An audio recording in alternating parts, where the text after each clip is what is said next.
తెలంగాణలో కాంగ్రెస్ ప్రభుత్వం అధికారం చేపట్టేందుకు ఆ జిల్లా కీలక పాత్ర పోషించింది. దీంతో కాంగ్రెస్ ప్రభుత్వం ఏర్పాటు కాగానే ఆ జిల్లాకు మంత్రివర్గంలో కూడా అధిక ప్రాధాన్యం ఇచ్చి ముగ్గురిని మంత్రివర్గంలోకి తీసుకుంది. ఆ జిల్లా నుంచి ముగ్గురిని మంత్రివర్గంలోకి తీసుకోవడంతో జిల్లా కలకల్లాడిపోతోంది. జిల్లాపై పట్టు కోసం ఎవరి ప్రయత్నాలు వారు చేస్తూనే ఉన్నారు. దీంతో వారి మధ్య అంతర్గత విభేదాలు పడచూపుతున్నాయని విమర్శలు లేకపోలేదు. దీంతో నేతల మధ్య కోల్డ్ వార్ మొదలైంది. మరోవైపు మంత్రుల పర్యటనలతో అధికార యంత్రాంగం సైతం ఉక్కిరిబిక్కిరవుతోందట. ఇంతకు గజిబిజి గందరగోళం రాజకీయం ఉన్న జిల్లా ఏదో తెలుసుకోవాలంటే ఈ స్టోరీ చూడాల్సిందే.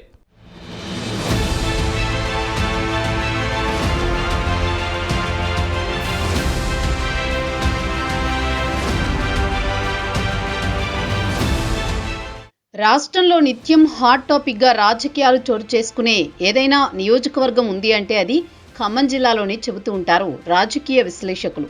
ఖమ్మం జిల్లాలో నిత్యం వాడి వేడిగా రాజకీయాలు నడుస్తాయని చెప్పడంలో ఎలాంటి సందేహం అక్కర్లేదు. ప్రస్తుతం కాంగ్రెస్ పాలనలో కూడా అలాంటి రాజకీయమే జిల్లాలో కనిపిస్తోంది. జిల్లా నుండి ముగ్గురు మంత్రులు భట్టి విక్రమార్క, తుమ్మల నాగేశ్వరరావు, పొంగులేటి శ్రీనివాసరెడ్డి ప్రభుత్వంలో కీలక శాఖలకు మంత్రులుగా వ్యవహరిస్తున్నారు. దీంతో ఖమ్మం రాజకీయాలు ఆసక్తిగా ఉంటున్నాయి. ముఖ్యంగా మంత్రుల మధ్య జరుగుతున్న పరిణామాలు ఆసక్తిని రేకెత్తిస్తున్నాయి. జిల్లాలో నిత్యం మంత్రులు పర్యటిస్తున్నారు. అభివృద్ధి, సంక్షేమం కోసం వారి శక్తి మేరకు పనిచేస్తున్నారు. అయితే మంత్రుల మధ్య కోల్డ్ వార్ నడుస్తుందనే టాక్ గట్టిగానే వినిపిస్తోంది. ఒకరి నియోజకవర్గంలో మరొకరు పర్యటనలకు వెళ్లిన దాఖలాలు పెద్దగా లేవు. దీంతో ముగ్గురు మంత్రుల మధ్య సమన్వయం కొరవడిందని రాజకీయ వర్గాల్లో టాక్ వినిపిస్తోంది.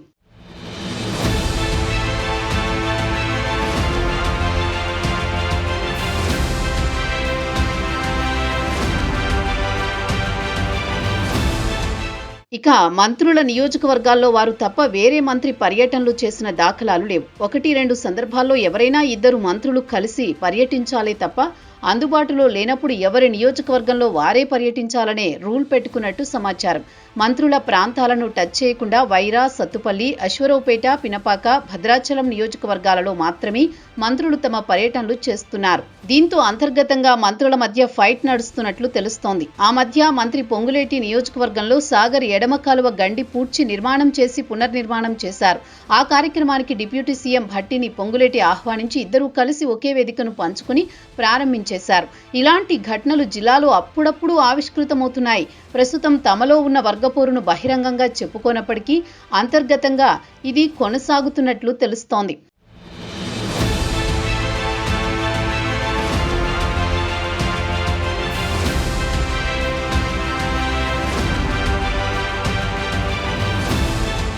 మరోవైపు జిల్లాలో మంత్రుల పర్యటన వల్ల అధికారులకు ఇబ్బందిగా మారుతున్నట్టు తెలుస్తోంది. జిల్లాలో ఒకేసారి మంత్రులు పర్యటించిన సమయంలో అధికార యంత్రాంగం ఉక్కిరిబిక్కిరి అవుతోందట.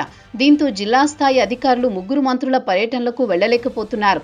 ఈ క్రమంలో ఆ అధికారి తన పర్యటనలకు రాలేదా అంటూ మంత్రులు ఆరా తీయడంతో అధికారుల్లో అయోమయ పరిస్థితి ఎదుర్కొంటున్నట్టు సమాచారం. ఒక్కోసారి ముగ్గురు మంత్రులు పర్యటనలు ఒకే రోజు ఉండడంతో అధికారులు సర్దుబాటు చేసుకొని ఆ అమాత్యుల పర్యటనలకు వెళ్లి మమా అనిపిస్తున్నారట.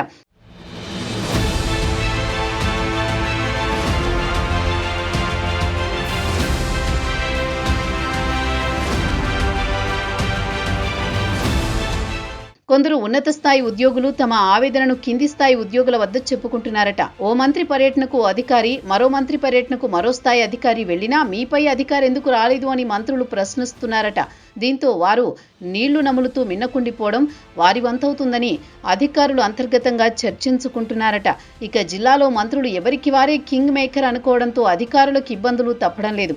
మరి రానున్న రోజుల్లో మంత్రుల మధ్య ఎలాంటి కోల్డ్ వార్ లేదని చాటి చెబుతారా, లేదంటే తమ రూట్ ఇంతే అని ముందుకు సాగుతారో వేచి చూడాలి మరి.